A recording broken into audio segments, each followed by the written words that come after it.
$14.50.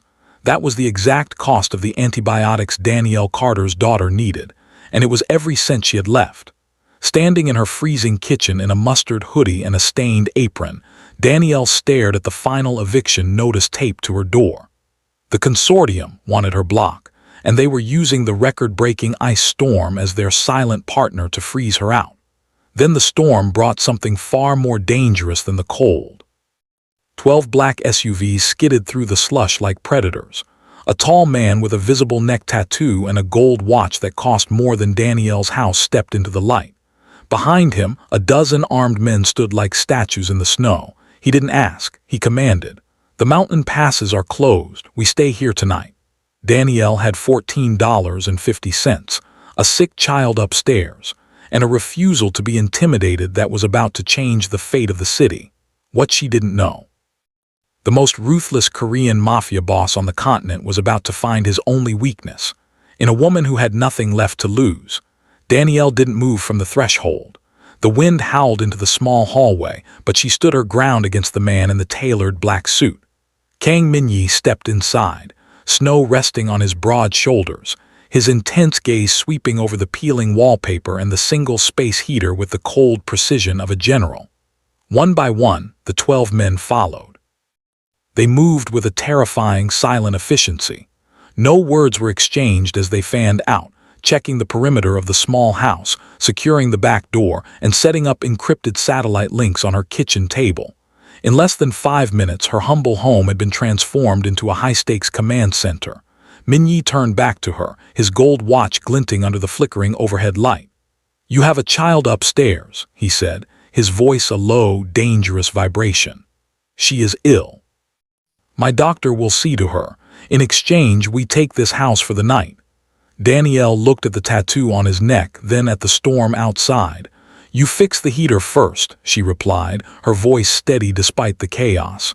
"Then we talk about the rent." Min-yi's eyes narrowed, a flash of dark amusement crossing his face.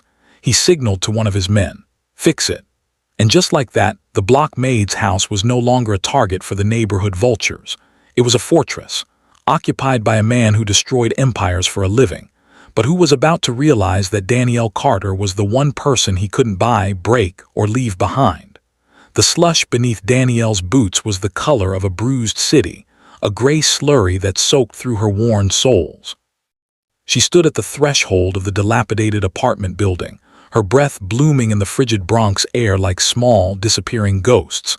Inside, she knew the radiator would be knocking a rhythm of hollow promises, but outside the cold was honest. She was halfway through the heavy metal door when she saw him. He stood against the backdrop of peeling brick and graffiti, a jarring fracture in her reality. Danielle froze, her hand tightening around the strap of her bag. She was wearing her oversized mustard-yellow hoodie, a garment that had seen better years, stained with a faint trace of coffee and smelling of the cheap laundry soap from the corner mat. It was her armor of invisibility, a shapeless shroud meant to help her blend into the shadows of the subway. Min-yi, however, was impossible to ignore. He looked like a dragon that had descended into a gutter, radiating a lethal, polished grace. He was draped in a black wool overcoat that probably cost more than her mother's entire medical debt, over a suit so dark and sharp it seemed to absorb the meager light of the street lamp. His hair was perfectly swept back, unaffected by the biting wind, and his eyes, cold, calculating, and predatory, locked onto hers with a terrifying focus. The contrast was agonizing. She felt every frayed thread of her hoodie, every smudge of dirt on her face, under the weight of his gaze. To him, she must have looked like a stray cat caught in the rain. To her, he was the embodiment of the world that had spent a lifetime crushing people like her. "You're late," he said, his voice a low, melodic rumble that vibrated in the small space between them. There was no warmth in his tone, only the clinical impatience of a man who owned the time of everyone around him. Danielle swallowed hard, the scent of his expensive cologne, sandalwood and something metallic, like rain on a blade, cutting through the stench of the slush. "I don't remember setting an appointment with the devil," she managed to whisper, her voice trembling despite her best efforts to sound brave. Minyi took a single step forward, his polished leather shoes crunching into the dirty snow without a hint of hesitation. He didn't belong here, yet he dominated the space as if the Bronx itself were merely another room in his palace. He reached out, his gloved fingers hovering just inches from the yellow fabric of her hood. "The devil doesn't need an appointment, Danielle," he murmured, his eyes tracking the frantic beat of the pulse in her neck. "He only needs an invitation. And you gave me yours the moment you chose to interfere." The heavy iron door of the apartment didn't just close. It sealed, muffled by the presence of the 12 men who moved like shadows through the cramped, dim hallway. They operated with a terrifying, silent efficiency, their polished shoes never faltering on the warped linoleum floors. Within minutes, the drafty windows were checked, the secondary exits were blocked, and the skeletal remains of Danielle's privacy were dismantled. This place, which had felt like a crumbling cage just an hour ago, was being transformed into a high-security fortress by men who looked as though they belonged in a war zone or a boardroom, but never here. Minyi remained in the center of the living room, a stark pillar of black wool against the peeling floral wallpaper. He didn't look at the mold on the ceiling or the flickering light bulb. His focus remained entirely on Danielle. With a slight tilt of his head, he gestured toward the small bedroom where Danielle's daughter, Maya, lay shivering under a pile of thin blankets. A man carrying a sleek silver medical case stepped forward. He didn't look like the overworked residents at the free clinic who usually saw them. He looked like a man who dealt in miracles. "Dr. Aris," Minyi said, his voice cutting through the tension like a blade. "Do what is necessary." Danielle moved instinctively to block the doorway, her fingers digging into the worn fabric of her mustard hoodie. "Wait, you can't just... I don't even know who you are." Minyi stepped into her space, the scent of sandalwood and cold air enveloping her once more. He didn't touch her, but the sheer gravity of his presence forced her to look up. "You spent 3 years begging the city for a doctor who wouldn't look through you," he murmured, his dark eyes unwavering. "I have brought you the best in the country. Let him work, Danielle." Her resistance crumbled under the weight of her daughter's labored breathing. She watched, paralyzed, as the doctor began his examination with a gentleness she hadn't expected. He checked Maya's vitals, administered a cooling IV drip, and spoke in low, reassuring tones. Outside the bedroom door, the 12 men stood like stone sentinels, their earpieces glowing with a faint blue light. They were a perimeter of steel protecting a world of rot. Danielle felt a strange, dizzying vertigo. For the first time in years, the crushing weight of the bills and the fear of the next cough felt distant, held at bay by the man in the black suit. But as she looked at Minyi, she realized that safety came with a price, and the dragon hadn't come to her home to be a savior. He had come to claim what was now his. The silence that followed the doctor's departure was heavy, broken only by the rhythmic hum of the medical equipment now monitoring Maya's steady breathing. Minyi stood by the window, his silhouette cutting a sharp, dark line against the gray Bronx morning. Without looking at her, he reached into the inner pocket of his coat and produced a thick, cream-colored envelope. He placed it on the scarred wooden table, the weight of it hitting the surface with a soft, undeniable thud. "There is $50,000 in there," he said, his voice devoid of emotion. "Consider it a down payment for your silence and a means to move your family to a place that doesn't smell of rot." Danielle looked at the envelope, then back at the man who thought everything in life had a price tag. A cold fire sparked in her chest, a flicker of the iron will that had kept her family alive in the shadows. She didn't reach for the money. Instead, she stepped toward him, her mustard-yellow hoodie a bright, defiant stain in the room. "I don't want your charity, Minyi," she said, her voice low and vibrating with a sudden, sharp clarity. The 12 men stationed around the room shifted. Their eyes, usually trained on exits and threats, flickered toward her in genuine confusion. They were used to people trembling, pleading, or greedily grasping at the crumbs their master tossed. They were not used to a girl in a stained sweatshirt looking at the most dangerous man in the city with nothing but exhaustion and demand. "Then what do you want?" Minyi asked, turning to face her. His eyes narrowed, searching for the angle, the hidden motive. "The radiator," Danielle said, pointing to the rusted iron unit in the corner that hissed but offered no heat. "My daughter needs to be warm to recover. Your men are standing around looking for ghosts while she's shivering. If you want to be useful, tell one of your soldiers to find a wrench and fix the heater. Keep your envelope. I'm not for sale." A profound stillness settled over the apartment. One of the guards, a man with a scar running through his eyebrow, actually blinked in shock, his hand hovering near his holster as if unsure how to react to such blatant disrespect. They waited for Minyi's wrath, for the cold dismissal or the violent correction that usually followed such a challenge. Instead, a slow, predatory smile pulled at the corner of Minyi's mouth. It wasn't a kind look, but it held a glimmer of something that looked dangerously like respect. He looked at the guard with the scar.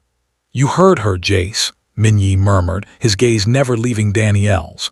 "Find a wrench. Fix the heater. It seems we have a new set of orders." When the heater finally groaned to life, rattling with a warmth that felt like a miracle, the guards retreated to the hallway, leaving a heavy, artificial silence in the kitchen.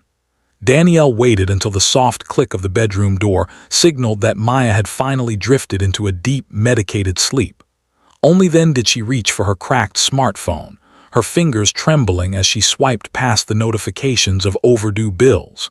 She typed the name into the search bar, Kang Minyi. The screen flickered, and then the world she thought she knew dissolved into a sea of dark ink and jagged headlines.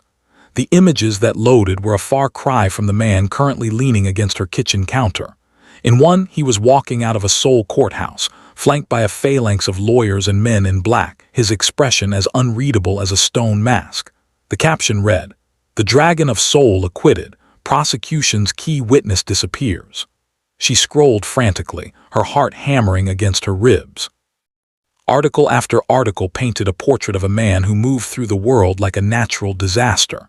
Underworld power shift, the Salvatore Kang alliance, Minyi reign, a trail of ghost companies and broken rivalries. There were whispers of a purge in the Incheon docks, of a man who didn't use guns because his shadow was enough to make enemies stop breathing. One tabloid headline was more blunt. "The face of the new underworld. Why Kang Minyi is the most dangerous man you'll never meet." Danielle looked up from the glowing screen. Minyi was watching her, his silhouette framed by the dim light of the stove. He didn't look away, he didn't even look guilty. He looked like he was waiting for her to finish reading his biography. "You're not just a businessman," she whispered, the cold digital light reflecting in her wide eyes. "You're the person the news warns people about. You're the reason people disappear." Minyi didn't flinch. He pushed off the counter, his movements slow and deliberate, closing the distance between them until the expensive scent of his sandalwood cologne masked the smell of the old apartment. "The news tells stories for the people who want to feel safe in their beds, Danielle," he said, his voice a low, terrifying silk. "But you've never been safe. Not in this city and not in this skin." He leaned down, his gaze dropping to the phone in her hand. "Now you know who I am. The question is, are you going to run? Or are you going to realize that the only thing more dangerous than me is the world without my protection?" The digital glow of the phone faded as Danielle set it face down on the scarred wood of the table. She didn't run. Instead, she moved with a quiet, weary dignity to the stove, filling a dented kettle with water. Minyi watched her, his presence shifting from a threat to a haunting weight as he sat in the mismatched chair across from her. The steam began to rise, a thin veil between the Bronx waitress and the Dragon of Seoul. "My mother used to say that tea could cure a broken spirit," Danielle murmured, pouring the amber liquid into 2 chipped mugs, "but she died before she could prove it. Cancer doesn't care about spirit." Minyi wrapped his long, elegant fingers around the warmth of the mug, his expression softening into something dangerously close to human. "My mother believed in silence," he said, his voice dropping to a low, gravelly register. "She was a maid in a house not unlike the ones you serve. She taught me that the most powerful person in the room is the one no one notices. She died in a hallway she wasn't supposed to be in, killed by a man who didn't even remember her name the next morning." Danielle looked at him, seeing for the first time the hollowed-out grief beneath the expensive wool. The shadows of the kitchen played across his skin, highlighting the ink that crawled up the side of his neck, a jagged, intricate design that disappeared beneath his collar. "The tattoo," she said, nodding toward the dark markings. "What does it mean?" Minyi set the mug down and tilted his head, exposing the art. It wasn't a dragon or a symbol of rank. It was a series of coordinates intertwined with a withered lotus. "It is the location of the unmarked grave where they threw her body," he said, his eyes locking onto hers with a chilling intensity. "And the lotus represents the beauty that grows from the mud. I wear it so I never forget the cold of the ground she lies in. It is a reminder that I am no longer the boy who watched from the shadows. I am the shadow." He reached out, his thumb grazing the edge of her mug, his touch a brief, electric spark. "We are both creatures of the dark, Danielle. You fight for the living and I fight for the dead, but the scars we carry, they speak the same language." Danielle looked at the man who was supposed to be a monster and saw a mirror. The radiator continued its steady, warm hum, a heartbeat in the silence of the night. For a moment, the headlines and the threats felt a world away, replaced by the shared weight of two children who had survived the unthinkable. She realized then that while his money couldn't buy her, his pain had found a way to reach her. The warmth of the tea and the fragile peace of the kitchen shattered as a heavy, rhythmic thud echoed against the apartment door. It wasn't the measured knock of a guest or the silent entry of Minyi's men. It was the aggressive, entitlement-fueled pounding of someone who believed they owned the ground everyone else stood on. Minyi's expression didn't change, but his eyes went instantly cold, a predator sensing a scavenger. In the hallway, the sound of a scuffle broke out, the low rumble of a guard's warning met with a high-pitched, nasal sneer. "I don't care if you're the Pope's private security," a voice shrieked. "This property is condemned, and I have the paperwork to prove it." Danielle's heart plummeted. She knew that voice. It was Silas Thorne, the slumlord's favored fixer, a man whose soul was as oily as the hair slicked back against his scalp. She hurried to the door, Minyi following behind her like a silent, looming shadow. When the door swung open, Silas stood there, flanked by two hired thugs who looked cheap and haggard compared to the stone-faced professionals guarding the hall. In Silas's left hand was a bright yellow envelope labeled Final Notice. In his right he carried a red plastic gallon of gasoline. The smell hit Danielle instantly, sharp, chemical, and terrifying. "You're 2 months behind, Danielle," Silas spat, his eyes darting toward the guards with a mix of fear and bravado. "The owner is tired of waiting. We're clearing the building out tonight, one way or another." He sloshed the gasoline container, the liquid inside gurgling a threat. "If you aren't out by sunrise, this mold trap is going up. Insurance pays better than you do." "There's a sick child in there," Danielle whispered, her voice trembling with a raw, desperate fury. "And a woman who can't walk. You would burn us alive for a claim check," Silas shrugged, a jagged, ugly movement. "I'd call it an unfortunate electrical fire. Now move, girl." He took a step forward, but he didn't get far. Minyi moved so quickly it seemed as though the air itself had shifted. He didn't draw a weapon. He simply stepped into the doorway, his sheer physical presence acting as an impenetrable wall. He looked down at Silas, his gaze devoid of any human empathy. "You brought a flammable liquid into a house where my ward is resting," Minyi said, his voice a lethal, quiet silk that made the hair on Danielle's neck stand up. "Your ward," Silas stammered, his bravado leaking away as he looked up into the eyes of the dragon of soul. "Look, buddy, I don't know who you are, but I am the man who is going to make you drink that gasoline if you don't drop the container," Minyi interrupted. He didn't raise his voice, but the hallway suddenly felt very, very small. "And then I am going to buy this building just so I can watch you beg for the right to stand on the sidewalk." The corridor remained frozen, the air thick with the scent of gasoline and the suffocating weight of Minyi's presence. Silas Thorne took a stumbling step back, the red plastic container trembling in his grip, but Minyi didn't even look at him. He simply reached into the pocket of his overcoat and pulled out a slim, matte black smartphone, tapping a single command. "Jace," Minyi murmured. "The laptop." The guard with the scar moved instantly. Within seconds, a high-end workstation was opened on the scarred kitchen table, its screen a chaotic waterfall of glowing green numbers and stock. Tickers, Minyi sat down, the transition from physical threat to digital executioner so seamless it was jarring. His fingers moved across the keys with the precision of a pianist. "What are you doing?" Danielle asked, her voice barely a whisper as she watched the screen. "I told you," Minyi said, his eyes reflecting the rapid scroll of data. "I'm making him beg for the sidewalk." He didn't look up as he explained, his voice flat and clinical.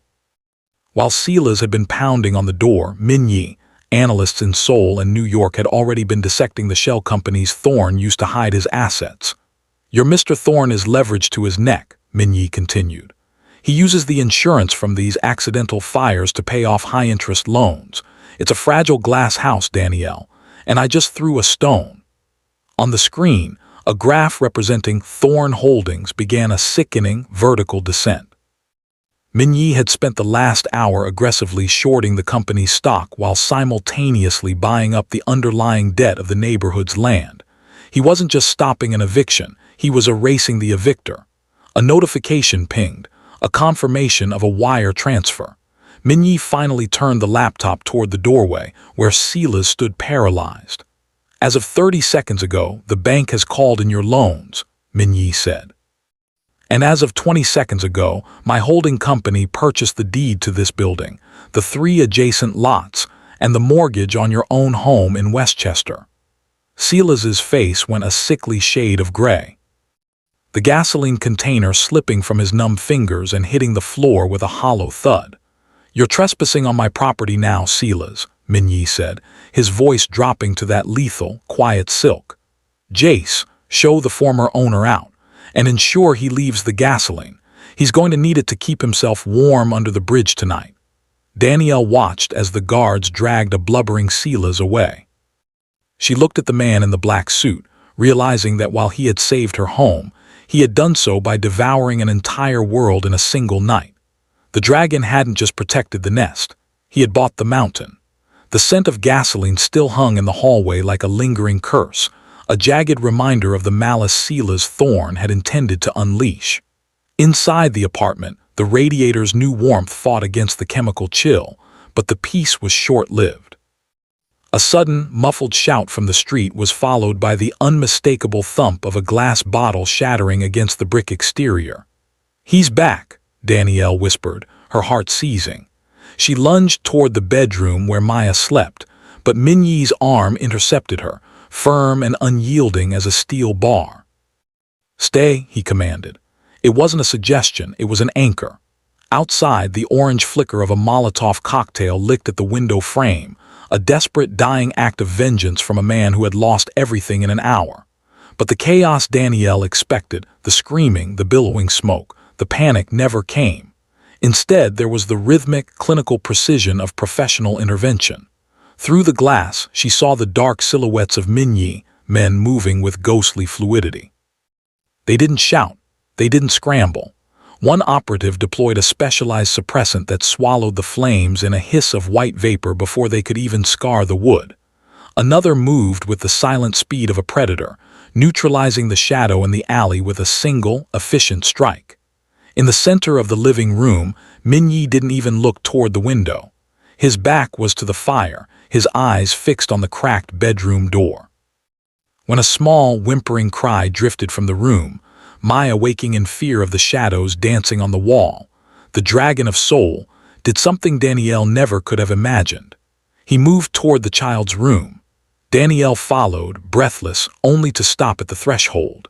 Minyi was standing by the bed, his hulking, black-suited frame casting a long shadow, yet he had knelt so he was at eye level with the small girl.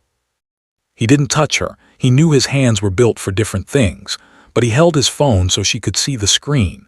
It wasn't a stock market graph or a headline of death. It was a live feed of a tranquil, snow-covered garden in Seoul, a place of silent, neon-lit beauty. "The fire is gone, little one," he said, his voice dropping to a low, melodic hum that seemed to vibrate through the floorboards. "The giants are outside and they work for me. Sleep. The dark has no permission to enter this room." Maya, wide-eyed and trembling, looked from the beautiful garden to the scarred man in the suit. Slowly, her breathing evened out, her small hand reaching out to touch the hem of his expensive sleeve. Minyi remained perfectly still, a terrifying shield fashioned into a guardian. Danielle leaned against the doorframe, the tears finally breaking. She had searched for a savior in the light, but it was the monster from the darkness who was keeping the world at bay. The sun rose over the Bronx not with a triumphant glare, but with a soft, bruised gold that struggled to pierce the morning mist. The slush on the streets had frozen into a shimmering crust, and for the first time in years, the air around the apartment block didn't feel heavy with the scent of impending disaster. Danielle stood by the window, watching the neighborhood wake up. There were no sirens, no shouting, and no Sela's thorn.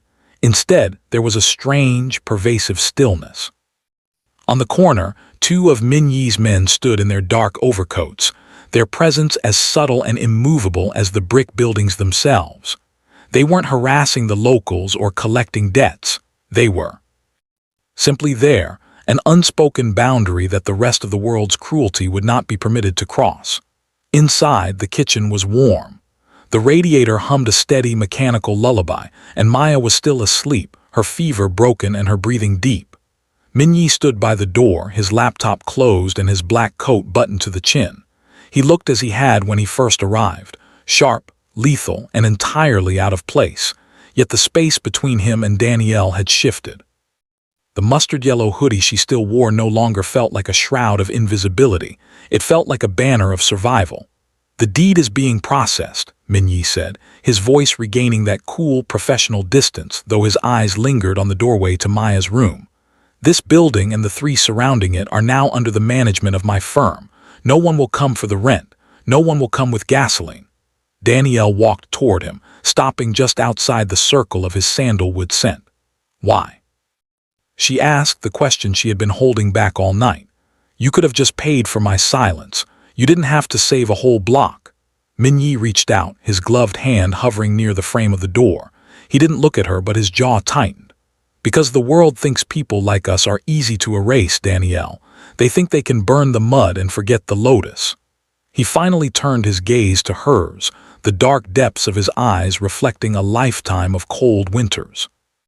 "I am leaving for Seoul this morning, but my shadow stays behind." He gestured toward the window, toward the silent sentinels on the street. "They are your security detail. They report only to me. If a light bulb flickers or a stranger lingers too long, they will handle it. You are no longer invisible. You are protected." He stepped out into the hallway, his silhouette merging with the shadows of the stairs. He didn't say goodbye. A man like Minyi didn't believe in the finality of words. As the heavy metal door downstairs clicked shut, Danielle looked back at the table. The cream-colored envelope was gone, replaced by a simple business card with a single handwritten number on the back. She looked out at the rising sun. The dragon had returned to his cave, but he had left the fire behind to keep them warm. For the first time, the Bronx didn't feel like a cage. It felt like a fortress.